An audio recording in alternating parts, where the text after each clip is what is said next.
Tilman Altenberg actualmente es profesor titular de estudios hispánicos en la Universidad de Cardiff, en Gales, en Reino Unido, y estudió filología hispánica, portuguesa y alemana en las universidades de Bonn, Santiago de Chile, Coimbra y Hamburgo.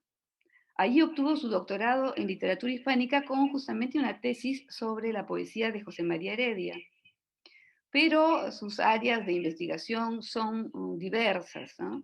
Primero está evidentemente la literatura, ¿no? Ha escrito artículos en torno a la novela picaresca, a la novela decimonónica española, en particular la de Juan Valera, así como sobre la obra de escritores hispanoamericanos muy importantes como Alejo Carpentier, Roberto Bolaño y el peruano Luis Nieto de Gregori. Se interesa también por las interacciones entre las artes, ¿no? Como lo prueban sus trabajos en torno a las adaptaciones cinematográficas y gráficas de Don Quijote, ¿no? Y especializándose también en las artes visuales, ¿no? Con trabajos en torno al cine de la Revolución Mexicana, por ejemplo. Destaca en ese sentido sobre todo su labor como fundador y director de la colección Santander de cómics hispánicos y de literatura gráfica, que existe desde 2011 y que ha hecho de la Universidad de Cardiff un centro de investigación importante en este ámbito. Lo más interesante para nosotros es que Tilman Altenberg es también, y quizás esa es su pasión original, o así lo espero, ¿no?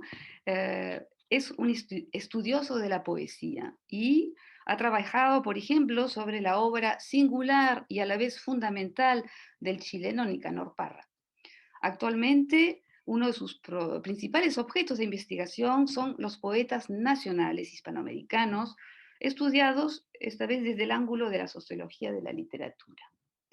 Esto último nos devuelve a José María Heredia, que desde los inicios de la carrera está presente y lo acompaña, haciendo de él uno de los especialistas más destacados de la poesía de este poeta que José Martí llamó el primer gran poeta de América y que, como sabemos, es figura inaugural, esencial de la tradición poética cubana. Podemos hoy volver a este poeta, como lo decía hace un momento, descubrirlo o constatar, ¿no?, la riqueza y el interés que siguen teniendo los versos de este poeta, gracias a Leonardo Padura y a su novela, La novela de mi vida. Tilman Altenberg establece su reputación, ¿no?, como uno de los heredianos o heredistas más destacados de la actualidad gracias a una monografía, justamente de la que hablaba hace un momento Joaquín Mansi, titulada Melancolía de la poesía de José María Heredia, que es de 2001, y no sé si procede de la tesis de Tilman, ya no lo dirá él. Se trata de un estudio muy completo y riguroso que, como lo dice su título, se articula en torno al motivo de la melancolía en la obra del cubano y demuestra su carácter axial, ¿no? Pero que sobre todo permite, a mi parecer, tener una visión bastante exhaustiva y en profundidad de la poesía de José María Heredia, tanto a nivel de sus opciones estético-poéticas, ¿no? Ese contexto transicional entre el neoclasicismo y el romanticismo, como también del valor de la figura del poeta y del lugar que ocupa histórica y literariamente en Cuba y en el continente. Después de esta monografía, Tilman Altenberg ha proseguido su investigación en torno a Heredia, publicando en 2006, por ejemplo, un artículo titulado La crisis de la ideología panhispánica en la obra de José María Heredia, en torno a una temprana versión desconocida de un poema de Heredia, es el poema Las sombras, ¿no?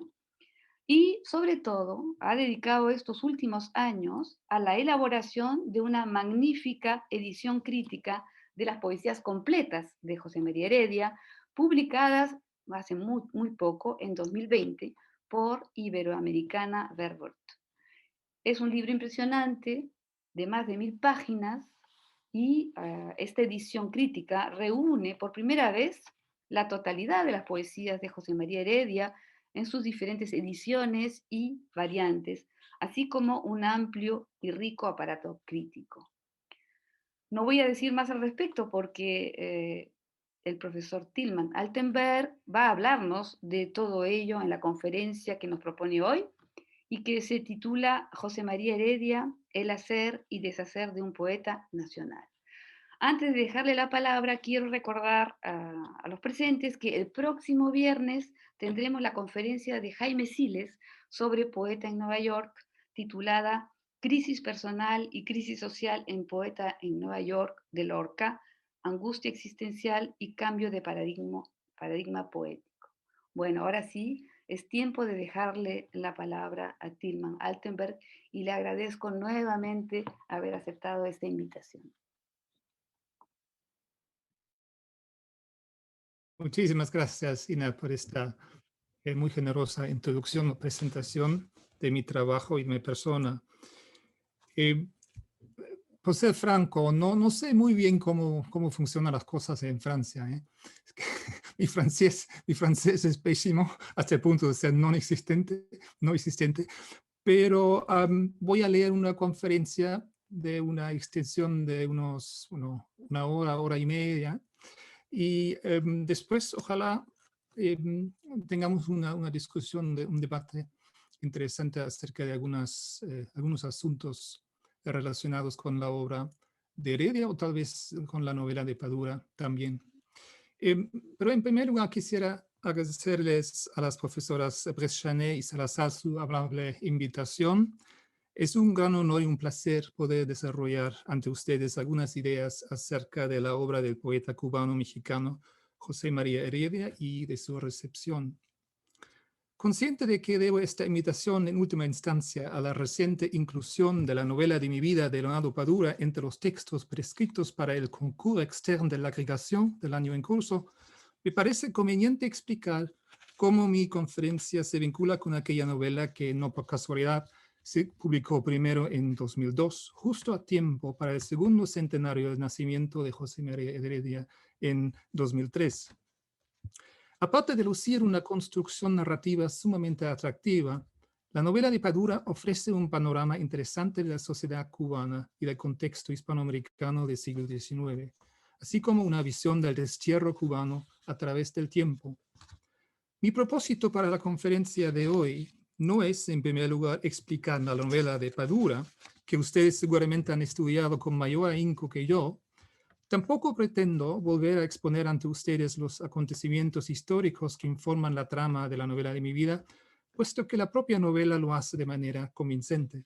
Antes bien, quisiera complementar su lectura, la de ustedes, del texto del novelista cubano con lo que la novela de mi vida no ofrece. O sea, una perspectiva sistemática y consistente sobre la producción poética de José María Heredia. Pues aunque Padura presenta ante el lector una visión íntima y bien informada de la vida de Heredia en el contexto de su época, está claro que en la novela los poemas y otros escritos heredianos figuran apenas como puntos de referencia externos en la trama novelesca. De la propia textualidad de la obra herediana, en cambio, bien que informe en cierta medida las memorias ficticias del poeta, hay muy pocas huellas y no llega a ser objeto de reflexión y análisis. Desde el principio, el género novelístico parece poco propicio para semejante exposición sistemática. Además, la situación narrativa autodiegética de las memorias heredianas, cuyo foco principal y declarado son las dolorosas vivencias del poeta y sus escandalosas revelaciones, explica por qué la producción poética queda tan desatendida. En síntesis, podríamos decir que en la novela de mi vida hay mucho poeta, pero poca poesía. Antes de entrar en la materia propiamente dicha, sin embargo, quisiera aprovechar la ocasión para compartir con ustedes, a modo de gancho, digamos, un suceso interesante ocurrido hace 2 días. Recibí un correo electrónico de la profesora Breschanet, en el cual me confirmó los detalles del evento de hoy. Al final del mensaje, además de una foto de la placa que conmemora la visita de Heredia a las cataratas del Niágara en junio de 1824, descubrí 4 versos de nuestro poeta. Cuando en el éter fúlgido y sereno arden los astros por la noche umbría, el pecho de feliz melancolía y confuso pavor siéntese lleno. De hecho, esta Eso lo tengo al revés, nada más. Sí, estos versos corresponden al primer cuarteto del soneto Inmortalidad, escrito probablemente entre 1821 y 1823, y se publicó primero en 1825 en la edición neoyorquina de las poesías heredianas. Esta temprana versión, que muestra una serie de variantes significativas, se reprodujo en 2 ocasiones en periódicos editados en Nueva York. Primero, en el mismo año de 1825 y luego en 1829. Y aquí los primeros 4 versos y también la transcripción completa. La versión de 1825 es diferente. ¿Quién al ver por el cielo tan sereno girar los astros en la noche umbría no siente de feliz melancolía y de gusto pavor su pecho lleno? Aunque Heredia mantiene idéntica la rima y ambas versiones comparten la idea básica, no deja de ser interesante que inicialmente Heredia concibió el cuarteto como pregunta retórica. Solo para la segunda edición de sus poesías, publicada en Toluca en 1832, el poeta convirtió el primer cuarteto en frase afirmativa. Asimismo, la versión posterior, la del 1832, es conceptualmente más densa, utilizando un vocabulario menos convencional, más cargado de intensidad. Sugiere resignación a la vez que experiencias vividas. Ahora los astros arden en vez de girar. El pavor ya no es augusto, sino confuso, añadiendo una ambivalencia no hallada en la temprana versión. El ritmo más agitado de los versos, en comparación con la primera versión, parece además fortalecer la vehemencia emocional. Y aún así, cabe recordar que los primeros lectores de la poesía de Heredia destacaron la frescura y naturalidad de los versos de la versión primitiva, publicada en 1825. Pero también es cierto que una vez publicada la segunda y última edición autorizada por Heredia, todas las reproducciones subsiguientes del soneto tomaron como modelo las poesías de 1832, que contiene la versión revisada. He insistido en confrontar las 2 versiones de este soneto para ilustrar uno de los aspectos más fascinantes y menos estudiados de la poesía herediana hasta la fecha, que ha tenido amplias repercusiones tanto para su recepción como para su historia editorial. Volveré sobre este asunto más tarde al pasar revista a las principales ediciones de la obra de Heredia. Por el momento nada más quería volver a expresar mi gratitud tanto por la invitación como por el envío del fragmento que acabo de comentar y que me permitió adelantarles una de las ideas fundamentales que sostienen también la factura de mi edición crítica. Fuera del ámbito hispanoamericano, incluso en España, el llamado Cantor de Niagara es un poeta poco conocido y menos estudiado hoy en día. Mi primer encuentro con Heredia se remonta a mis estudios universitarios en Hamburgo, más precisamente a un seminario de investigación acerca de la poesía de la independencia hispanoamericana. En aquella época, previa a la llegada de Internet, resultó sumamente difícil hasta conseguir una copia de los textos primarios de los poetas estudiados, Andrés Bello, José Joaquín Olmedo y, claro, José María Heredia. En la literatura crítica, esta aproximación a Heredia como poeta cívico y precursor de la independencia cubana se complementa con la que pone énfasis en el temperamento romántico del poeta, en particular en la estrecha relación de los sentimientos del hablante lírico con la naturaleza. No debe sorprender que el elogio de Heredia como poeta cívico no sea la perspectiva preferida por la temprana crítica española, como demuestran, por ejemplo, los comentarios de Marcelino Menéndez y Pelayo en su antología de poetas hispanoamericanos de 1893.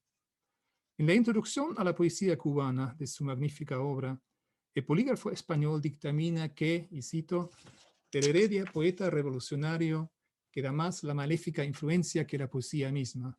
Y aún la influencia se ha disminuido mucho después que esos versos no corren manuscritos con el aliciente de la prohibición, sino que se imprimen libremente. Todo americano de gusto, por muy resabiado que esté de los odios fratricidas cuya semilla esparció Heredia y cuyos frutos de maldición hemos visto después, tiene que confesar que los versos más endebles de Heredia son sus versos políticos. Menéndez y Pelayo reconoce, a regañadientes podríamos decir, la popularidad y el impacto de la poesía revolucionaria de Heredia, pero pone en duda su calidad poética.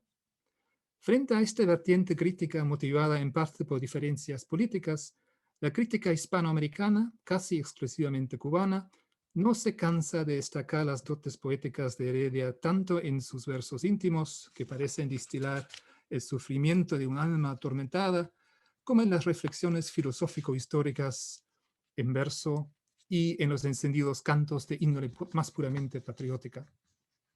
En efecto, en la poesía de Heredia, a menudo estas tres orientaciones se sobreponen y entrelazan hasta coincidir en una sola composición.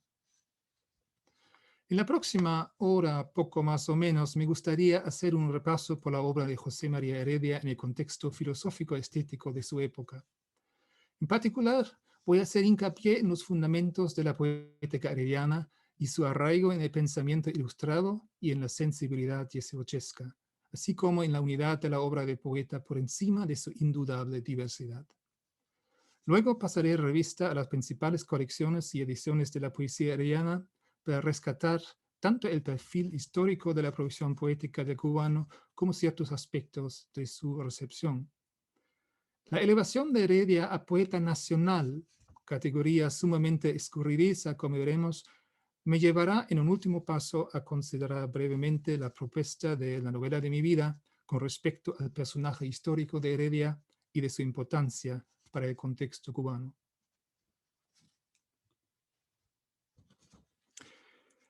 La Ilustración, entendida como movimiento filosófico intelectual de dimensiones europeas, en cuyo fondo se hallaban la fe en la bondad y capacidad racional del hombre, se imponía en el mundo hispánico a lo largo del siglo XVIII y hasta entrado el XIX. Aunque en la católica España el pensamiento ilustrado no llegara directamente hasta las masas iletradas y chocara con una fuerte resistencia por parte de los sectores más conservadores de la sociedad, en principio, su influjo se hizo sentir de forma más o menos decisiva en todos los ámbitos de la realidad. Con respecto a Hispanoamérica, a grandes rasgos, el control de la opinión pública ejercido por las autoridades españolas resultaba menos efectivo que en la península. A pesar de la distancia geográfica y la prohibición de parte del pensamiento ilustrado en España y las colonias hispánicas, a lo largo del 700, el desfase entre las innovaciones europeas y la llegada de las nuevas ideas a las colonias españolas de América se reducía cada vez más, hasta casi desaparecer a fines del siglo. Ya medio siglo antes del estallido de las guerras de independencia, los principales escritos de la Ilustración europea circulaban en las colonias españolas. En los círculos académicos se leía y comentaba, no siempre de forma favorable, por cierto, tanto a los ilustrados españoles de la época y los libros filosóficos de divulgación en lengua castellana, como a los filósofos ingleses y franceses, sea en lengua original, sea en traducción.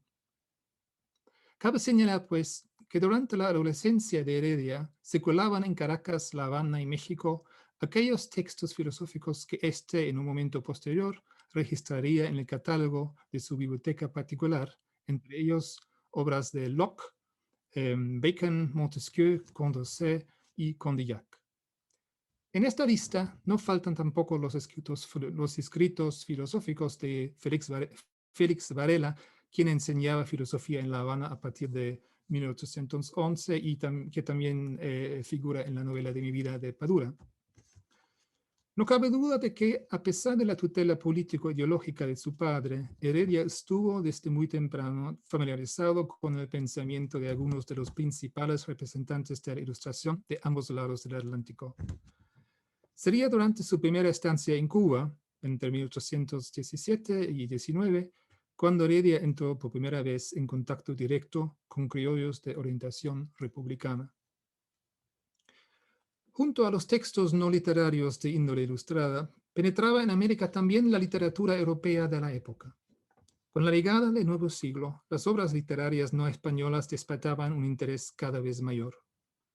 Todo indica que, a pesar de la prohibición de una serie de libros extranjeros, Hacia 1820, el todavía escaso público lector hispanoamericano estaba a la altura de la producción literaria y filosófica de ultramar, en especial de España, Francia e Inglaterra.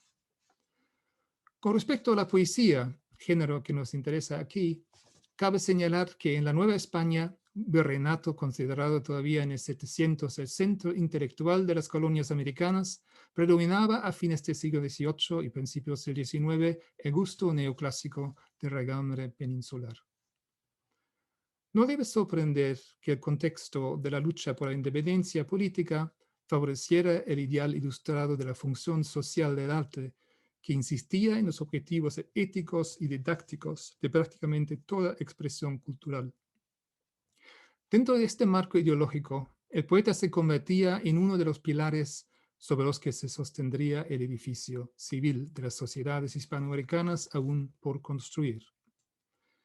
Con las poesías de orientación cívica, su afiliación a la sociedad secreta de los soles y rayos de Bolívar, así como su trayectoria de funcionario público, también Heredia, si bien no participara en campaña alguna, pertenece a esa clase de poetas que Emilio Carrilla llama escritores próceres. La lucha por la independencia política no solo conducía a la concepción de un papel privilegiado del poeta en la construcción de las nuevas sociedades, sino que desembocaba además en el proyecto de la fundación de una poesía americana, planteado poéticamente en la conocida alocución a la poesía del venezolano Andrés Bello, que en estos momentos se encontraba exiliado en Londres. Toda consideración de la literatura hispanoamericana de principios del 800 debe tener en cuenta que, no obstante la recepción privilegiada de escritores españoles, con la difusión de las ideas independentistas y la circulación de obras procedentes de otros contextos nacionales, la importancia relativa de la literatura peninsular disminuía. Aunque las lecturas concretas y la efectiva asimilación del oído variaran de autor en autor, no cabe duda de que desde el punto de vista de la disponibilidad material, las letras españolas no constituían sino una alternativa entre varias. Como revelan las traducciones, la crítica literaria y el catálogo de la Biblioteca Particular de Heredia, respecto a sus lecturas, el cubano aprovechaba al máximo las posibilidades que se le ofrecían. Es interesante ver que, a juzgar por el inventario de su biblioteca, entre los libros que Heredia manejaba, el número de tomos de poesía francesa superaba el de cualquier otra. Le siguen la poesía en castellano, los poetas de procedencia italiana, los británicos y finalmente los clásicos latinos.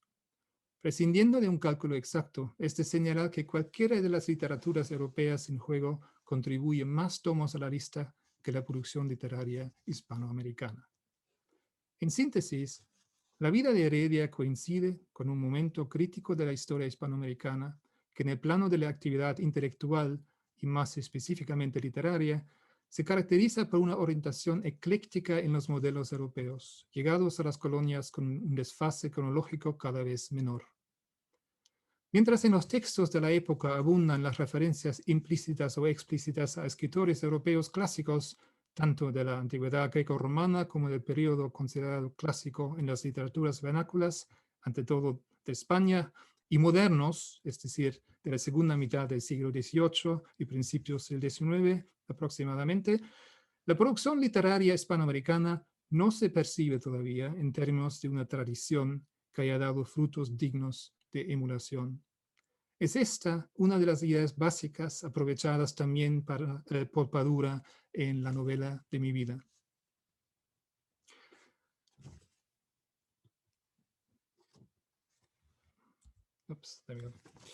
Heredia se inicia como poeta dentro del marco ideológico poetológico del neoclasicismo español de la segunda mitad del 700 y principios del 800.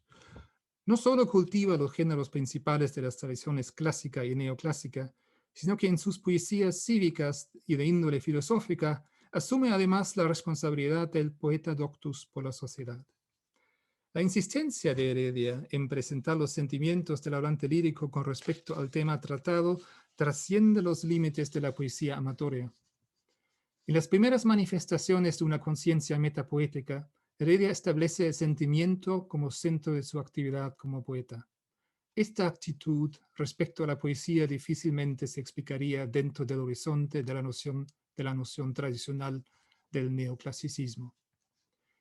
El lugar destacado que ocupa el sentimiento en la poesía de Heredia remite a una tendencia en el pensamiento y la literatura españoles del último tercio del siglo XVIII hasta entrado el XIX, también de abolengo ilustrado, pero de consecuencias en parte opuestas al racionalismo que se asocia comúnmente con el neoclasicismo. Podemos llamar a esta tendencia sensibilidad ilustrada para distinguirla tanto de la ilustración como del romanticismo. Aceptemos o no esta clasificación de la obra herediana, lo que me importa aquí no es, en primer lugar, el debate acerca del rótulo apropiado para designar esta tendencia, sino identificar los pilares principales de la poética de Heredia.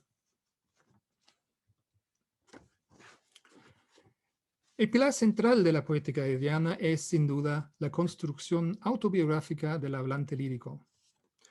Es importante tener en cuenta que semejante construcción, si el público lector la comprende y acepta, da al poeta cierta licencia para idealizar la versión poética de sus vivencias dentro de los límites de la verosimilitud.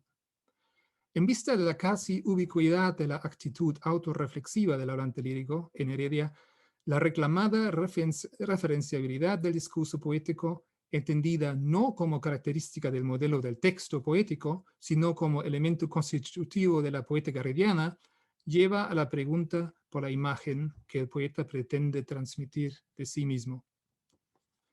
La autorrepresentación del hablante lírico en las poesías de Heredia coincide significativamente con la imagen que Heredia comunica de sí mismo en sus textos no poéticos, ante todo en la correspondencia particular. Esa consistencia, que, valga recordarlo, sostiene también la presunta fiabilidad de la voz narrativa de las memorias presentadas en la novela de mi vida, se niega a una explicación en términos meramente literarios.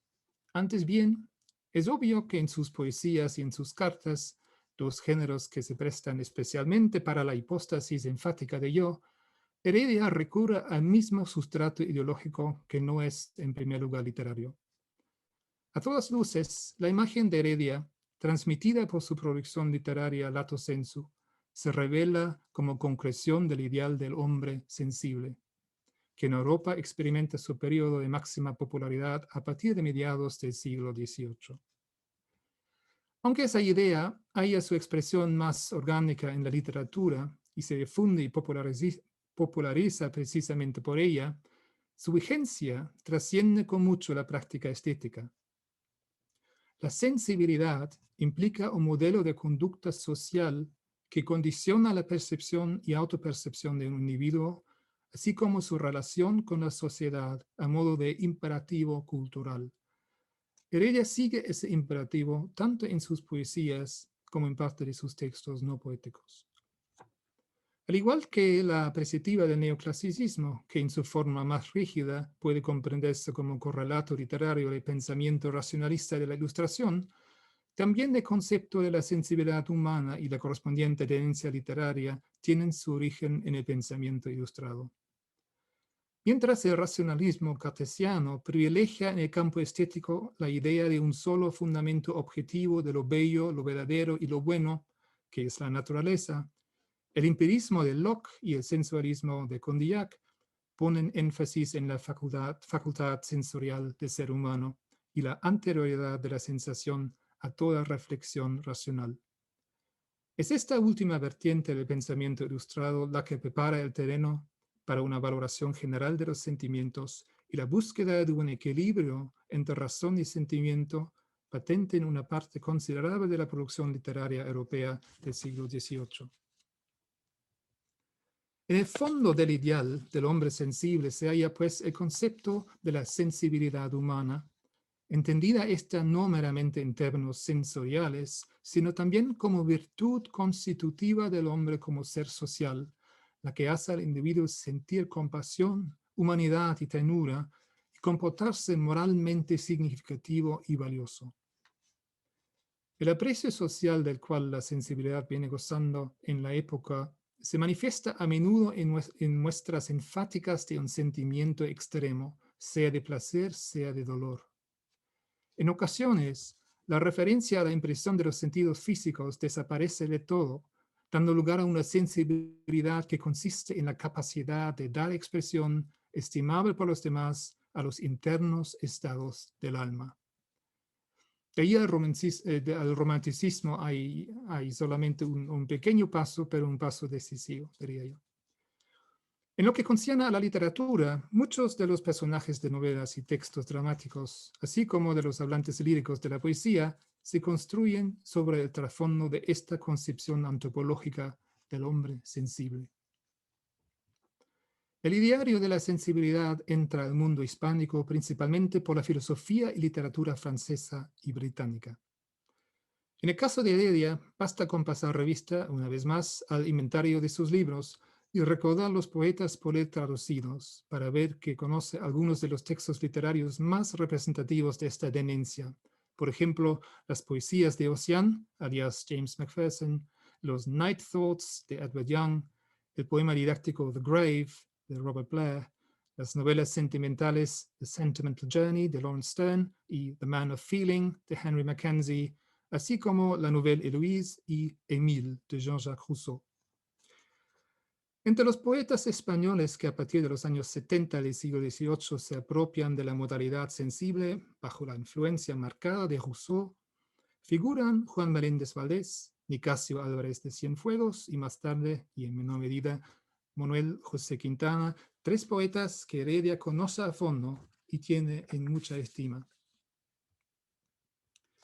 Las principales características del yo hipostasiado del hablante lírico en la poesía de Heredia son su sociabilidad y su excitabilidad extrema, que conduce a una expresión enfática de los sentimientos derivados de las fuertes sensaciones.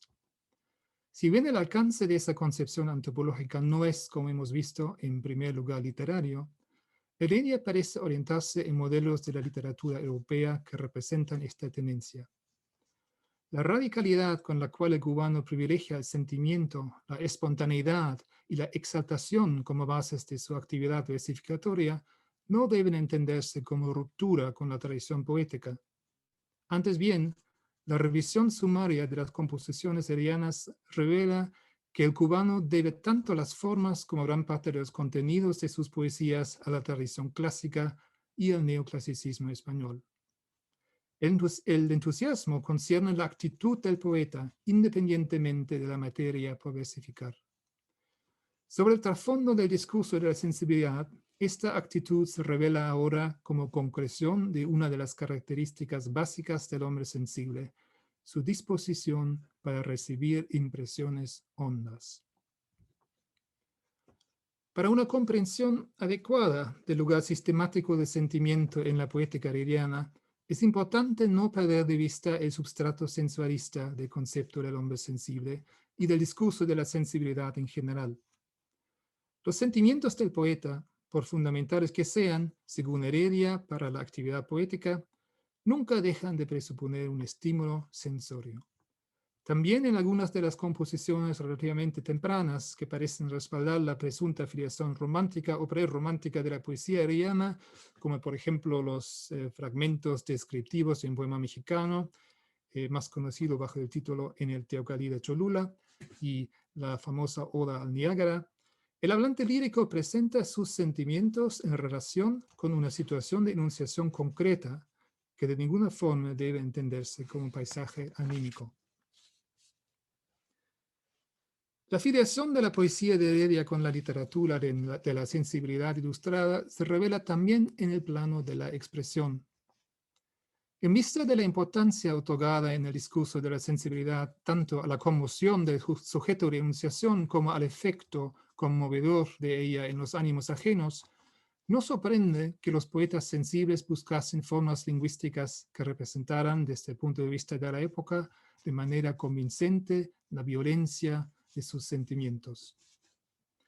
Hasta 1825 aproximadamente, muchos de los versos heredianos se caracterizan por una serie de procedimientos lingüísticos que coinciden a grandes rasgos con el catálogo elaborado por Joaquín Arce a propósito de la poesía española de la tendencia correspondiente. Y cito: la interrupción en el deslizamiento rítmico del verso mediante puntos suspensivos, frases entrecortadas e incoherentes, preguntas o exclamaciones en el vacío, encabalgamientos y pausas a mitad del verso, repetición de palabras, de sintagmas, como muestra de obsesión, de perturbación, recursos de sonoridad, palabras violentas, broncas, rebuscadas, epítetos que refuerzan la situación sentimental o pasional, lo hórrido, sombrío, espeluznante, angustioso, etc.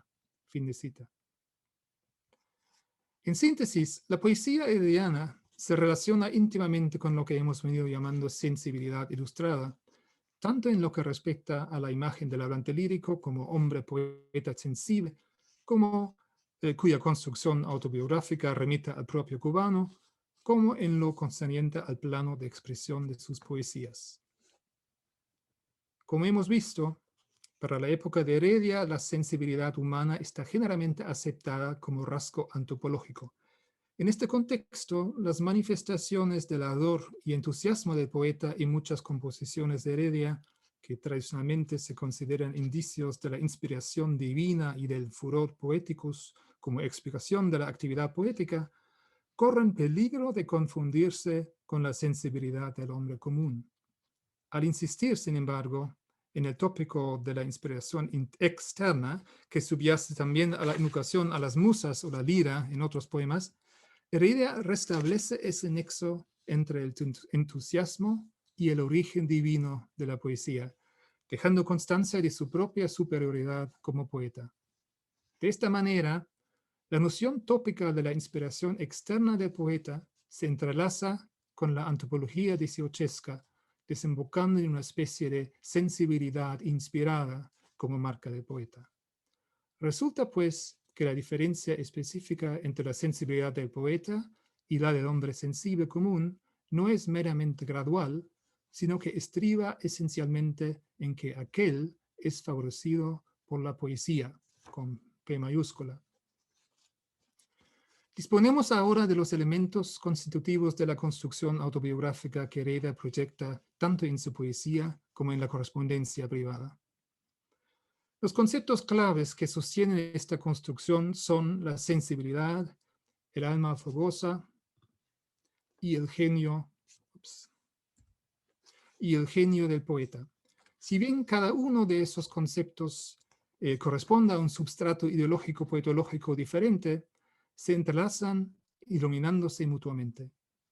La sensibilidad remite tanto a la inclinación del poeta a excitarse fácilmente y dar expresión enfática a sus sentimientos extremos, como a los afectos que provoca con sus versos, toque de piedra de su caridad. El alma fogosa, por otra parte, se relaciona con el tópico de la inspiración poética y el furor poeticus de abolengo greco-latino, que están en la raíz del estatus privilegiado del poeta. El genio, por último, llama la atención sobre la disposición privilegiada del poeta para descubrir e imitar el espíritu poético universal, concepto que pone énfasis en el poeta como sujeto de la actividad versificatoria.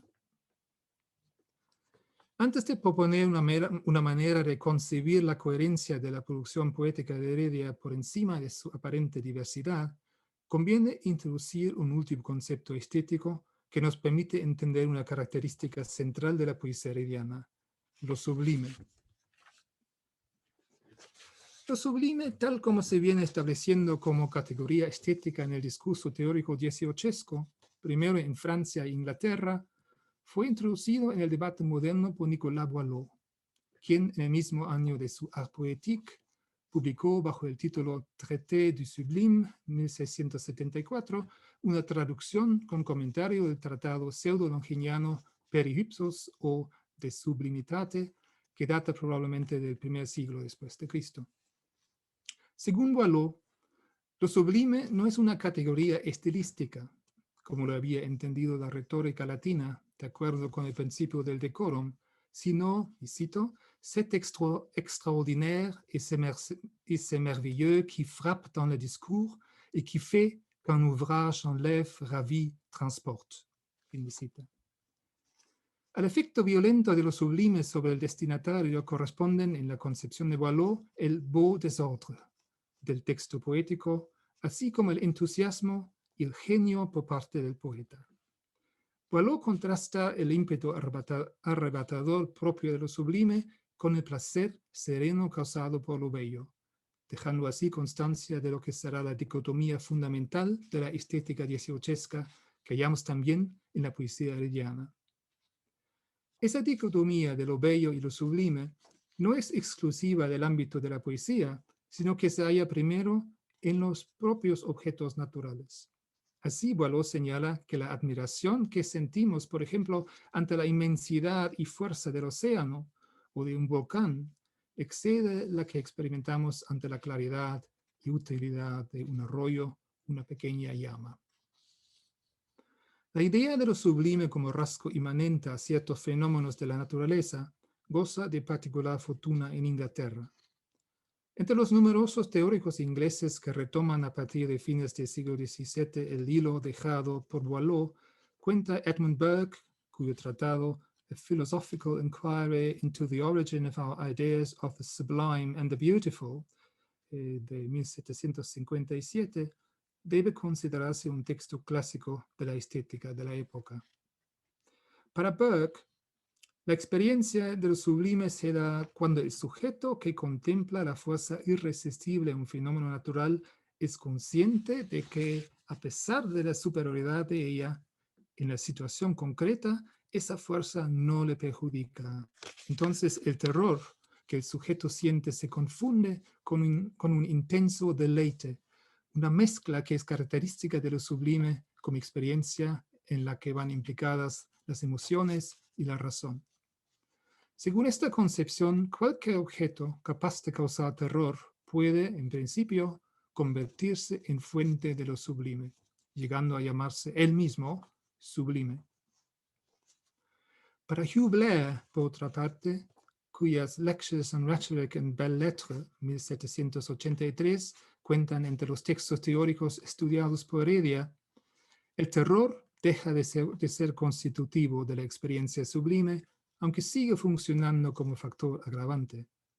El escocés considera la sublimidad o grandeza una cualidad de los objetos que se funda sobre una serie de características específicas, a saber, la inmensidad, la fuerza extrema, terremotos, erupciones de volcán, tormentas, etc., y los ruidos fuertes, detonaciones, truenos, cataratas, etc. El objeto más sublime es, según Blair, Dios, en quien coinciden en grado máximo todas las características de la grandeza y a cuyo poder ilimitado remiten todos los demás fenómenos sublimes. Si bien es precisamente el tratamiento poético de lo sublime en la naturaleza el que más nos interesa en la poesía herediana, no por ello debe perderse de vista que la extensión del concepto de lo sublime, tal como se viene estableciendo a lo largo del siglo XVIII, abarca los fenómenos más diversos. Puede remitir tanto a un objeto, por ejemplo, un cuadro de la naturaleza, un poema, como a su autor, Dios o el poeta, o su receptor, el sujeto perceptor, alias poeta o el lector. Además, para la época de Heredia, el término sublime se ha vuelto por extensión sinónimo de grande, excelso, glorioso, inminente o alto. Esa es cita de la entrada en el diccionario de la Real Academia Española de 1822, bajo el lema sublime.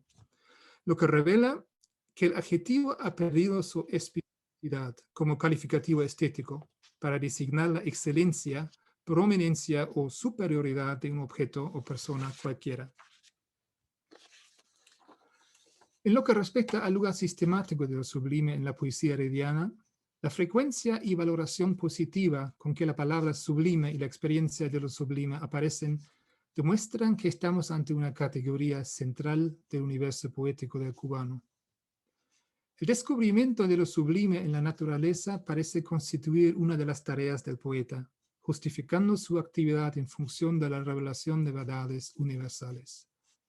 Dado que esta tarea puede cumplirla tan solo un ser humano dotado de una percepción e imaginación privilegiadas, Independientemente del objeto o del motivo concreto de la elevación, lo sublime aparece no solo como una cualidad inherente de un objeto o idea, sino que echa además una luz favorable sobre el genio sensible capaz de reconocerlo. Así, la gloria que emana del concepto de lo sublime es también la del hablante lírico, alias poeta, y caracteriza, conforme a la construcción autobiográfica de la voz textual, al propio Heredia. No obstante esa función de la elevación ante lo sublime, cabe tener en cuenta que Heredia no menosprecia lo bello en la naturaleza, relacionándolo en su poesía generalmente con el trópico. Sin embargo, a diferencia de lo sublime, lo bello no atrae la atención del hablante hasta el extremo de considerar el centro exclusivo de su interés. Si lo sublime eleva al hablante lírico haciéndolo partícipe de una experiencia privilegiada, lo bello natural tiende a ocasionar en él meditaciones dulces. Esta doble estética de lo bello y lo sublime se manifiesta también en la valoración de la poesía de otros autores. Así, en su poema Poesía, Heredia reconoce como poéticamente válidos tanto la dulzura de la poesía amatoria de un Meléndez, lo bello, como la grandilocuencia de un Quintana, lo sublime.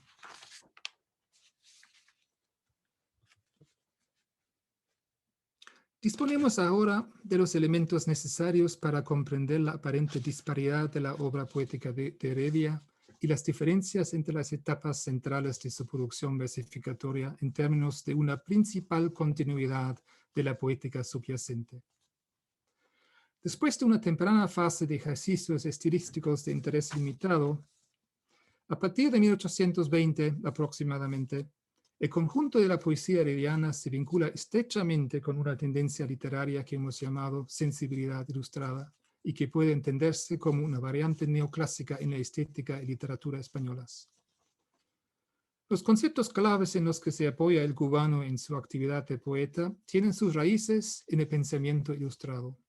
Así, la sensibilidad con sus dimensiones pasiva y activa, la disposición a conmoverse fácilmente, la capacidad de excitar emociones, de ninguna forma niega la importancia de la facultad racional del hombre, sino que la complementa.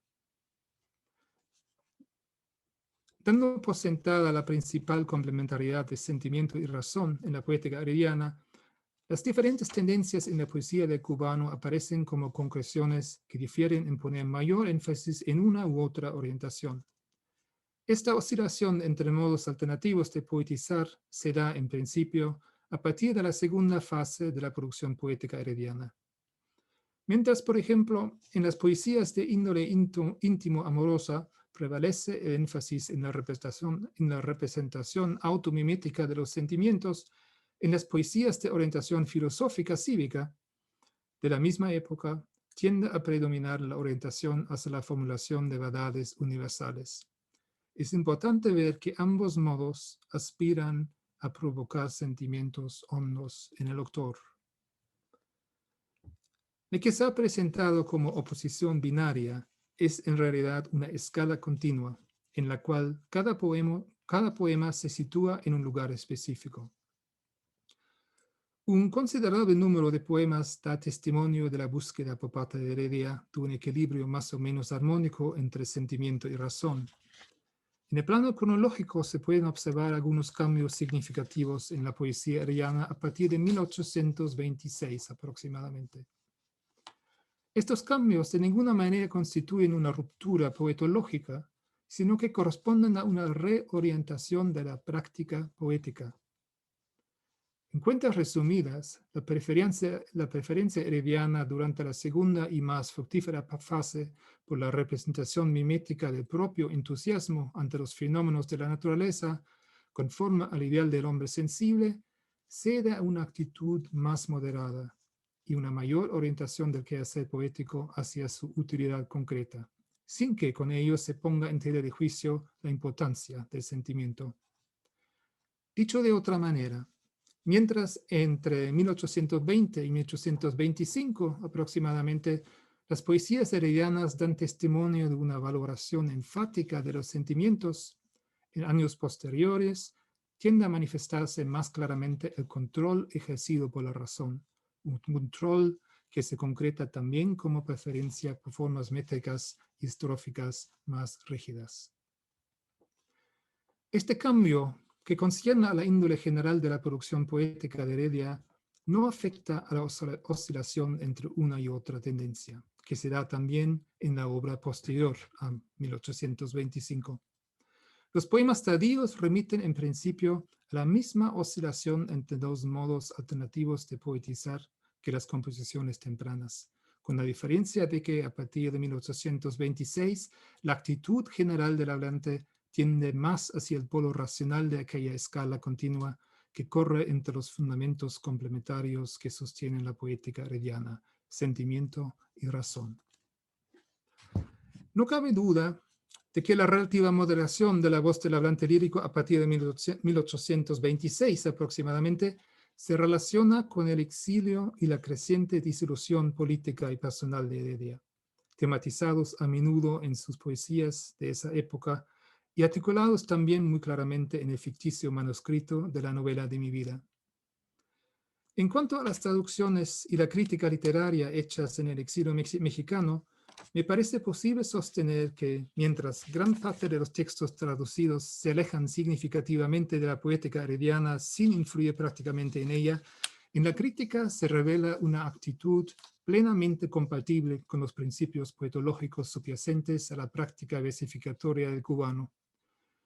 Para sus periódicos, El Iris y más tarde La Miscelánea, Heredia traduce poesías que, según su opinión, representan lo mejor de la producción poética del extranjero, en primer lugar de Francia e Inglaterra.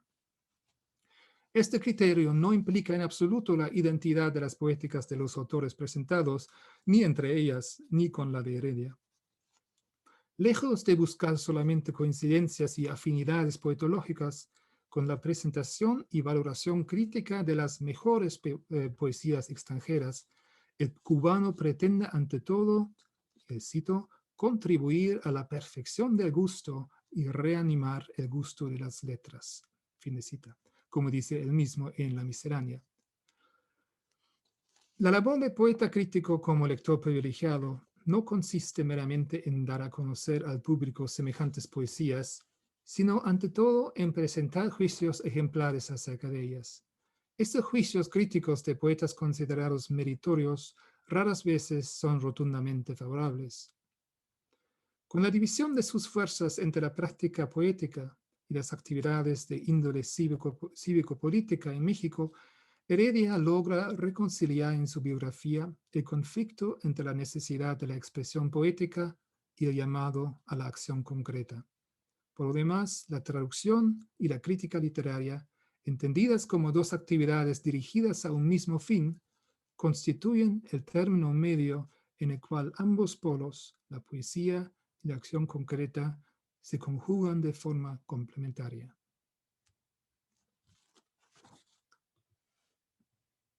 Y con esto paso a una revisión de las principales colecciones y ediciones que he dispuesto aquí en esta transparencia para que puedan seguir la cronología que voy a exponer.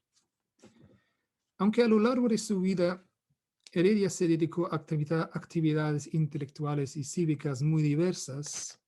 Como sabemos, fue poeta, dramaturgo, traductor, narrador, crítico literario, periodista, publicista, profesor de lenguas, historiador, abogado, juez, ministro y diputado.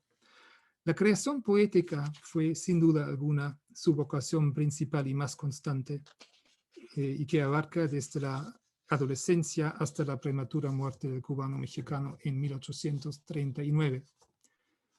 La temprana difusión de los poemas heredianos, así como su recepción positiva por los sectores y la crítica contemporáneos, tanto en las Américas como en Europa, explica en gran medida por qué, hasta el día de hoy, la poesía es la parte más conocida y mejor estudiada de la obra herediana. Desde el punto de vista bibliográfico, a diferencia de tantos poetas de su época, olvidados por los lectores actuales, en los más de 180 años desde la muerte de Heredia, sus poemas se han antologado y reeditado con bastante frecuencia, aunque las más veces sobre la base de criterios editoriales cuestionables.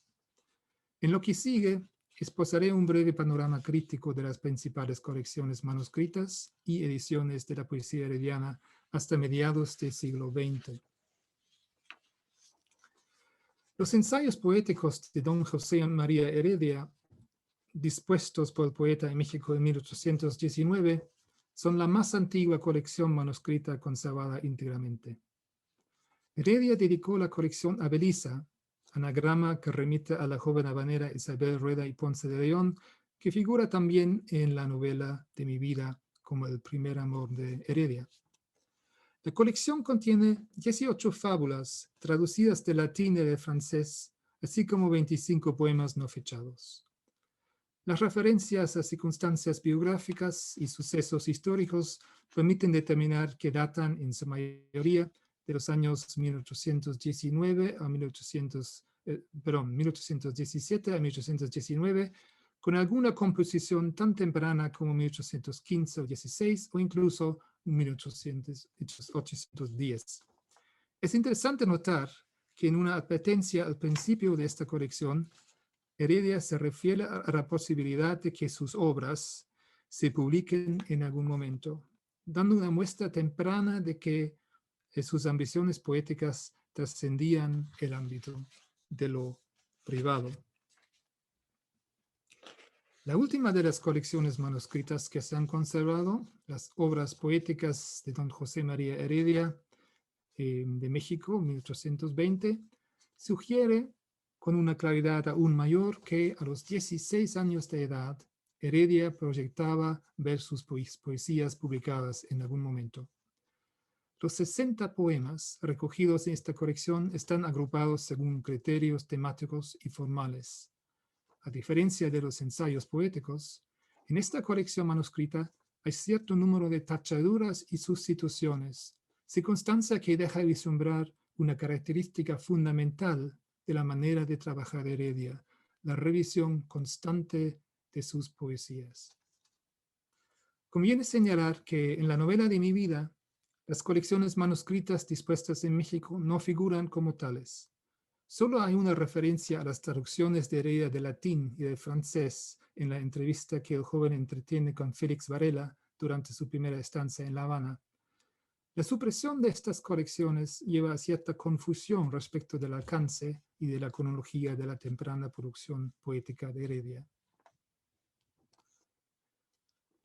A mediados de 1825, hacia el final de los poco más de 20 meses de su exilio en los Estados Unidos, Heredia publicó finalmente en Nueva York un pequeño volumen con 55 poemas suyos, fechados entre 1818 y 1824.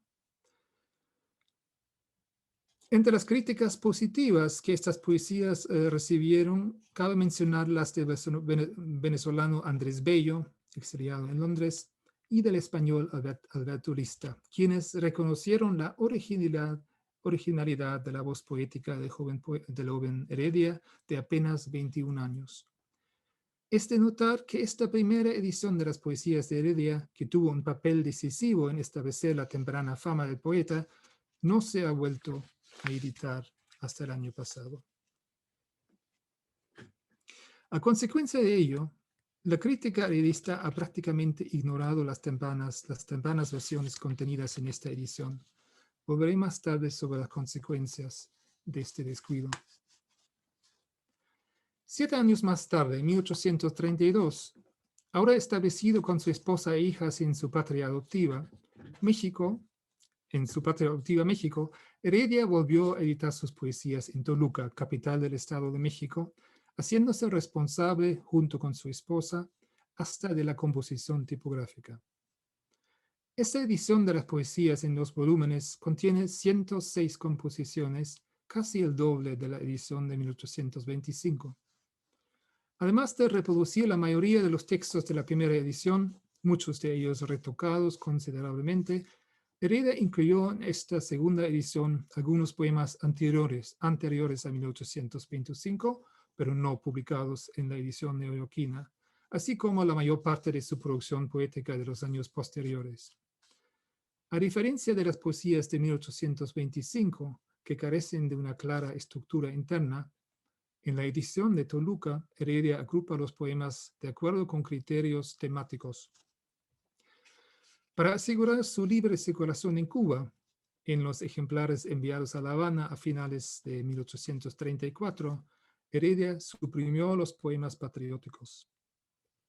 Todas las ediciones posteriores, publicadas hasta 2020, se basan directa o indirectamente en la edición de Toluca.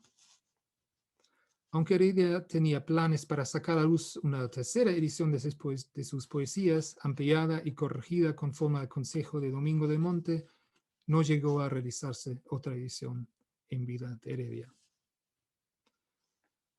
La primera edición póstuma de la poesía herediana merece mencionarse porque es también la primera edición española y se publicó en Barcelona en 1840. La colección, también titulada Poesías, comprende una selección de 54 poemas de Heredia.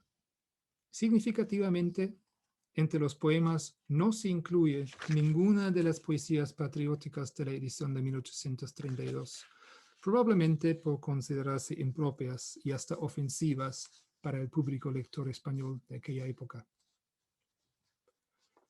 La primera edición póstuma de la poesía herediana publicada en México se publicó en 1852. Estas poesías son una reedición bastante fiel de la de Toluca, reducida a un solo tomo. Tuvo el mérito de hacer accesible al público mexicano, después de 2 décadas, la segunda y hasta aquel momento más completa edición de las poesías heredianas. Entre 1853 y 1862 se publicaron en Nueva York 5 ediciones casi idénticas, editadas por el cubano Francisco Javier Vingut, promotor de la cultura hispánica residente en los Estados Unidos. De manera parecida a la edición mexicana, estas poesías constituyen en esencia una serie de reediciones fieles de la edición de Toluca, aumentadas con un apéndice que contiene varios poemas no incluidos en ninguna de las ediciones anteriores. Aunque no consta la tirada total de las ediciones de Vingut, el extraordinario número de ediciones y reimpresiones en el lapso de una década no solo explica la relativa asequibilidad de ejemplares de esta serie de ediciones en bibliotecas, particularmente en los Estados Unidos, sino que sugiere además que estas ediciones, y con ellas las poesías heredianas, gozaban de bastante popularidad entre el público lector estadounidense. La edición más ambiciosa de la obra herediana publicada en el siglo XIX la constituyen los 2 volúmenes de las obras poéticas de 1875. Editadas en Nueva York por Néstor Ponce de León, el primer volumen contiene un total de 124 poemas heredianos y reproduce casi todos los textos de la edición de 1832, añadiendo 3 poemas de las poesías de 1825, así como 16 poemas sueltos, todos ellos publicados antes. A diferencia de las ediciones neoyorquinas de Vingut que acabo de comentar, estas obras poéticas cambian sustancialmente la secuencia original dispuesta por Heredia, reagrupando los poemas en 5 divisiones: poesías amatorias, imitaciones, poesías filosóficas y morales, poesías varias y poesías patrióticas. Este criterio editorial es otra de las distorsiones introducidas a lo largo de la historia editorial de la poesía heredia. Es así porque la adscripción de los poemas a las 5 divisiones va, en varios casos, a contracorriente de lo dispuesto por Heredia, lo cual crea un contexto de recepción diferente para los poemas afectados. En síntesis, aunque los 2 volúmenes de esta edición superan las ediciones anteriores en términos cuantitativos, dando acceso a una parte considerable de la producción dramática de Heredia, así como a varios poemas que los lectores de la época desconocían, el valor filológico del primer volumen de las poesías que contiene es muy reducido desde el punto de vista actual. Al cabo de casi 20 años, obras poéticas fue superado por las poesías líricas publicadas en París en 1893. La edición parisina reproduce todos los textos heredianos del primer tomo de las obras poéticas neoyorquinas con las mismas divisiones internas y en igual orden, añadiendo 5 poemas, lo que lleva al cálculo total de poemas a 129. A pesar de sus deficiencias, esta edición constituye no solo la colección decimonónica más completa de la poesía herediana, sino también la que más se acerca a las convenciones ortográficas actuales. De ahí su utilidad para la actualidad. Esta edición de 1893 se encuentra de libre acceso, está disponible en Google Books de manera gratuita, y es la que vale la pena descargar, creo yo, porque es una edición bastante útil todavía. La primera edición cubana de la poesía herediana data solo de 1912, casi 3 lustros después de terminada la dominación española de la isla. Estas poesías líricas son reproducción fiel de la edición francesa de 1893. Entre esta y la siguiente edición, también cubana, miden casi 30 años. Para la historia de la recepción de Heredia, que aún está por escribirse, es interesante notar que para el primer centenario del nacimiento del poeta, en 1903, no se registra edición conmemorativa alguna de la obra del cubano, aunque sí sabemos que hacia 1902 la Junta Heredia entregara la casa natal de Heredia al Ayuntamiento de Santiago de Cuba para conservarla como monumento al primer poeta nacional de Cuba. Padura hace referencia a esta circunstancia en la novela de Mi vida. Y ahora llego a la última de las ediciones. A propósito del primer centenario de la muerte de Heredia en 1940-41, vieron la luz en La Habana las poesías completas, cuyos 2 volúmenes constituyen sin duda alguna el hito en la historia editorial del cubano del siglo XX.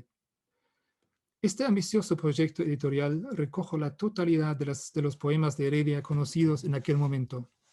La mayor parte de los textos están agrupados según criterios temáticos y formales que no son los del autor. Descontando aquellas transcripciones que corresponden a diferentes versiones de un mismo poema, la edición reúne un total de 233 poemas, entre poesías originales y traducciones. A diferencia de cualquiera de las otras ediciones publicadas hasta la fecha, la edición registra además para cada poema los testimonios publicados en vida de Heredia, así como las variantes más importantes entre las diferentes versiones. En muchos casos ofrece además datos contextuales y breves observaciones respecto a las circunstancias de producción del poema considerado. En vista de estas características y del enorme esfuerzo realizado por los editores para congregar los materiales utilizados en la confección de la edición, no debe sorprender que durante más de 6 decenios su autoridad no fue cuestionada, ni hubo intento serio de superarla.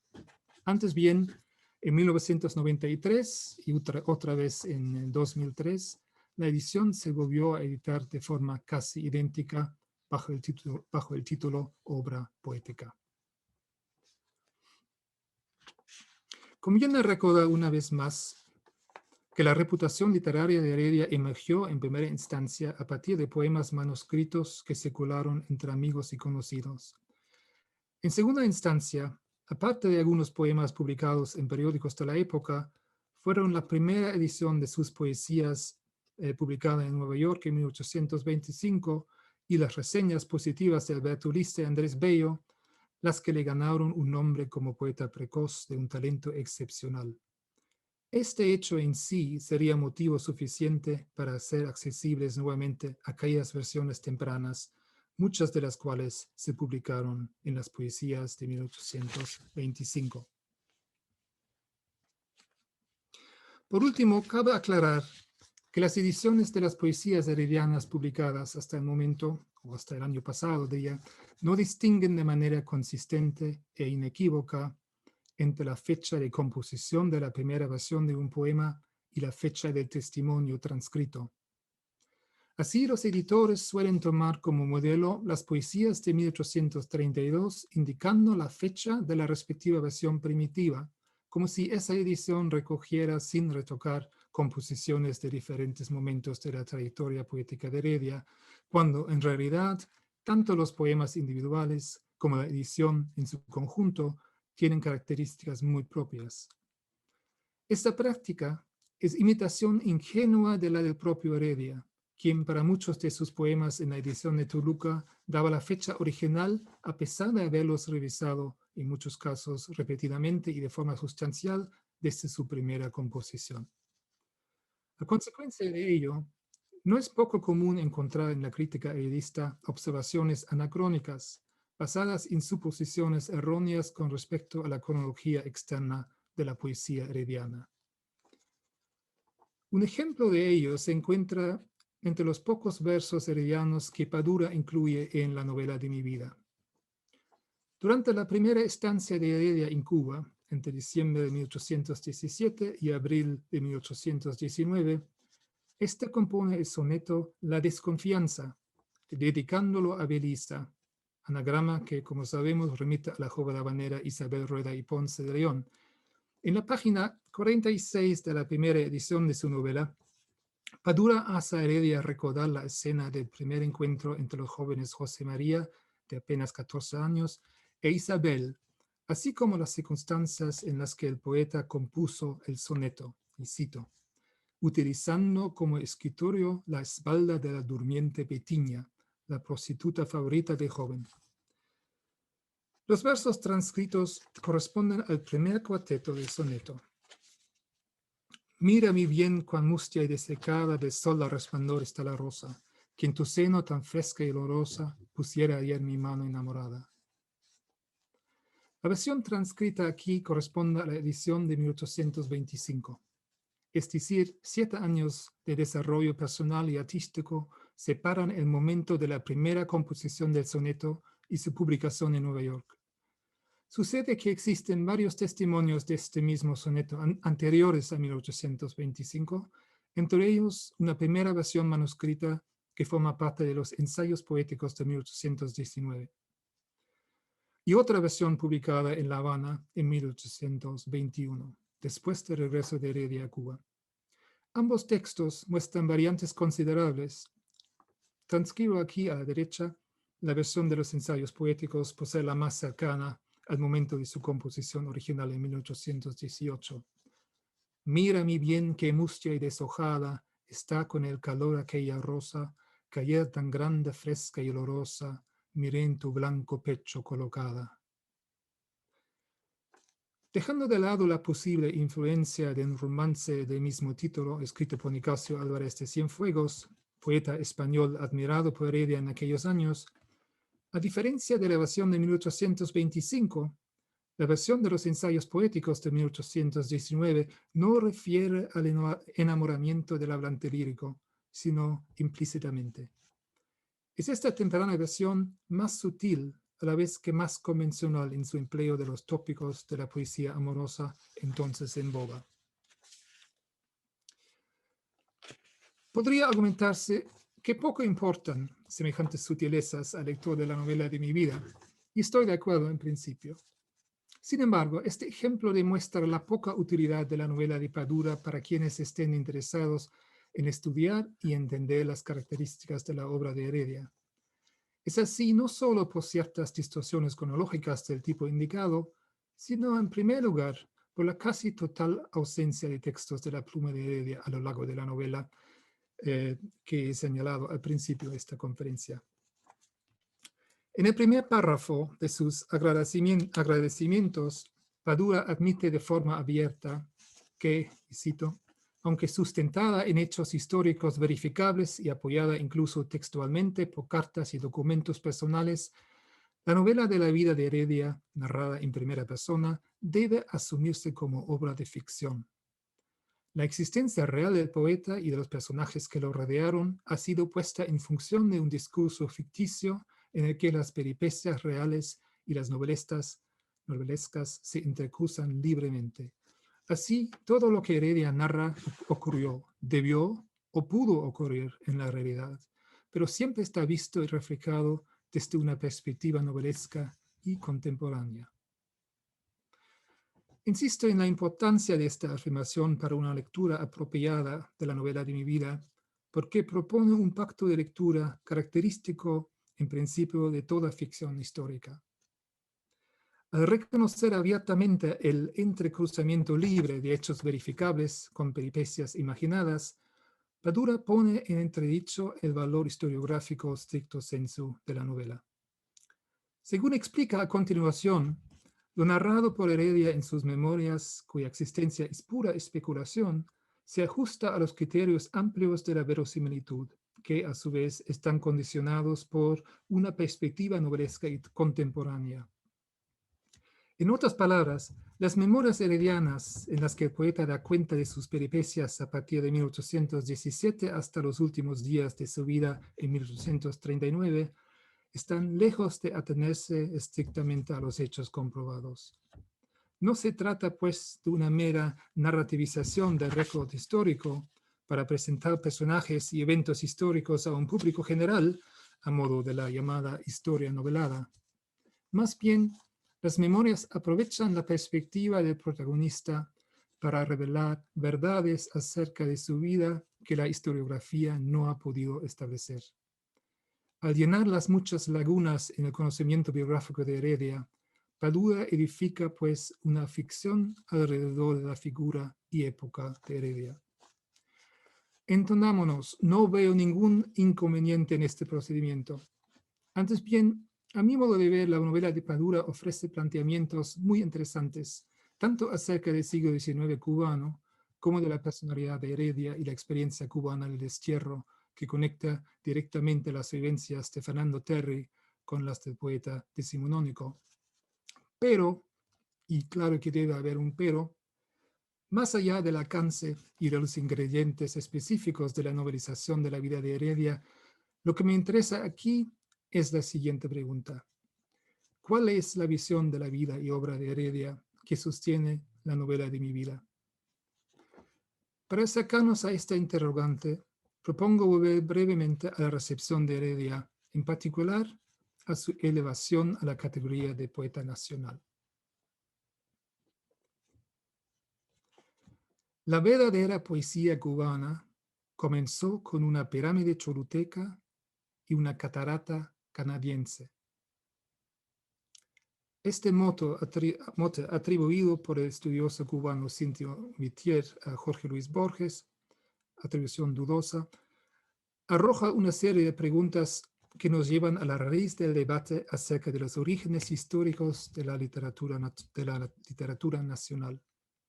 En este debate, la valoración estética se conjuga como mínimo con juicios acerca de la materia versificada y su representatividad con respecto a la percibida identidad nacional. A su vez, claro está, estamos ante un proceso de retroalimentación donde la postulación de un poeta nacional termina por confirmar y consolidar ciertos rasgos de la comunidad imaginada, como diría Benedict Anderson, a modo de una profecía autocumplida. Frente a la ambigüedad del término alemán Nationaldichter, que no confina la actividad del escritor al ámbito del verso, el rótulo castellano poeta nacional, al igual que sus equivalentes en las otras lenguas romances, remite específicamente a la poesía. Hasta el siglo XIX, la jerarquía implícita de los géneros literarios sigue a grandes rasgos intacta. Es decir, a pesar de la cada vez más extensa producción novelística y su acogida favorable por el público lector a partir del siglo XVIII, en términos de prestigio, la poesía seguía disfrutando de una apreciación especial. No cabe duda que a lo largo del prosaico siglo XX, los hábitos de lectura cambiaron para favorecer cada vez más la literatura de ficción en prosa. Frente a este desarrollo, no deja de llamar la atención entonces la persistencia de la categoría del poeta nacional, que veo como un eco lejano de la antigua veneración hacia el don divino del verso.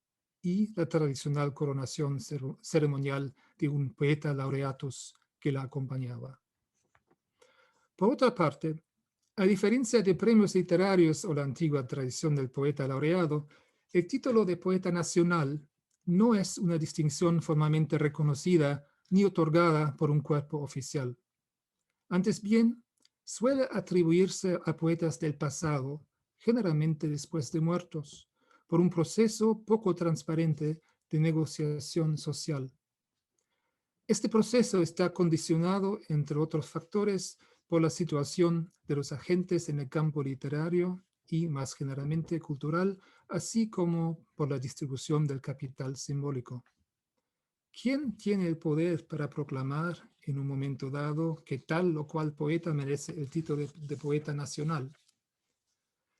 Mientras la crítica especializada tiende a evitar el uso de títulos laudatorios como el que aquí nos ocupa, es en la prensa y en manuales de literatura, y más recientemente también en Internet, donde encontramos con más frecuencia referencias a poetas nacionales. Pero volviendo al caso concreto, ¿puede haber poeta nacional en un contexto histórico que preceda la instalación de un Estado-nación, como en la Cuba del siglo XIX? Con respecto a Heredia, aunque es frecuente el uso retrospectivo del título de poeta nacional desde el siglo XX en adelante, no tengo conocimiento del uso del título en el siglo XIX.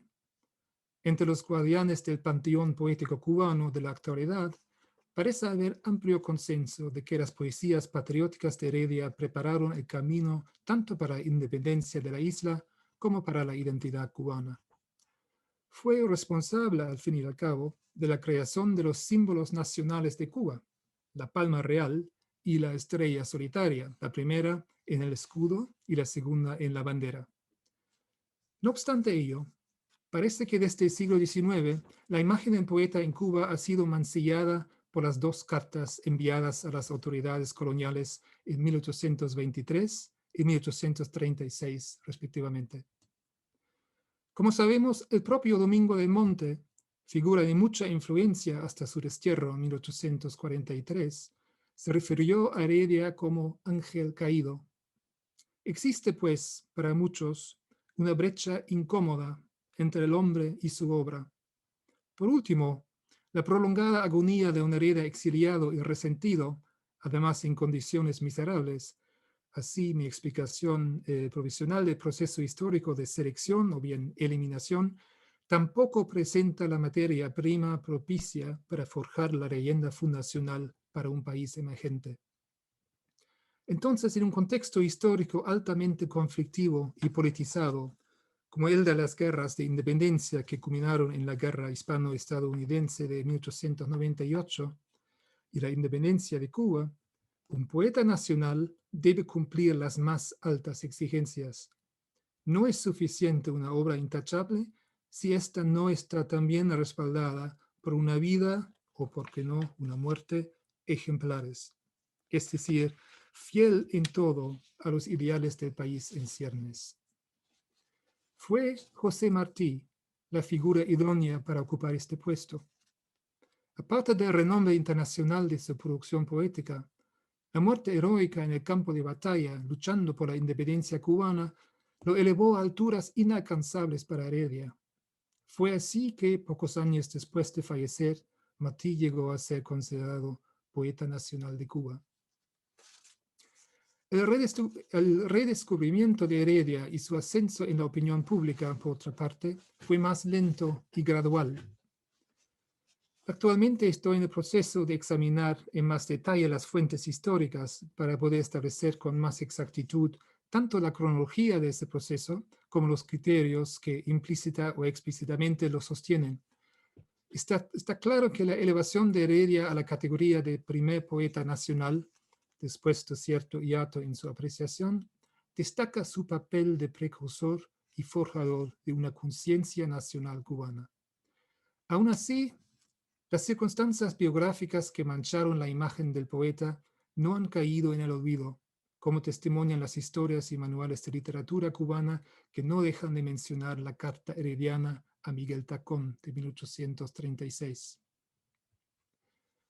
No me parece fortuito que la novela de mi vida, de Padura, ponga tanto énfasis en exculpar a Heredia de la presunta traición de sus ideales patrióticos. Entiendo la explicación ofrecida por Padura como parte de una estrategia destinada a cerrar aquella brecha entre el hombre y su obra mencionada antes, con el fin de reivindicar a Heredia de una vez para todas. A mi entender, la novela de mi vida pretende, pues, cicatrizar la herida abierta de la presunta traición de Heredia, ofreciendo como explicación de su conducta precisamente el amor apasionado por su patria. Al hacer esto, Padura parece abogar por un patriotismo más íntimo, carente de la combatividad de la causa independentista que motivaba al joven Heredia y muchos de sus contemporáneos. Desde el principio de su novela, Padura presenta la creación de una auténtica literatura y conciencia cubanas como ideal que impulsa la actividad de Heredia. Es así como el cubano emerge de la novela como figura decisiva en la formación de la identidad y literatura cubanas, en contraste con la cobardía de las supuestas supercherías de un mezquino Domingo del Monte. Para concluir, frente al discurso que concibe el largo exilio mexicano de Heredia como aberración, la novela de mi vida lo concibe como parte integral de la vida del poeta. La construcción en paralelo de las historias de Heredia y Fernando Terry, unidas no solo por las ficticias memorias heredianas, sino también por la experiencia compartida de un doloroso destierro y el regreso temporal a la patria, convierte a Heredia en el desterrado prototípico de la experiencia cubana. En última instancia, el Heredia ficticio de Padura se presenta ante el lector entonces como el más humano, a la vez que más cubano, de los poetas, cuya vida y obra, lejos de ser irreconciliables, establecen un paradigma digno de título de poeta nacional. Gracias.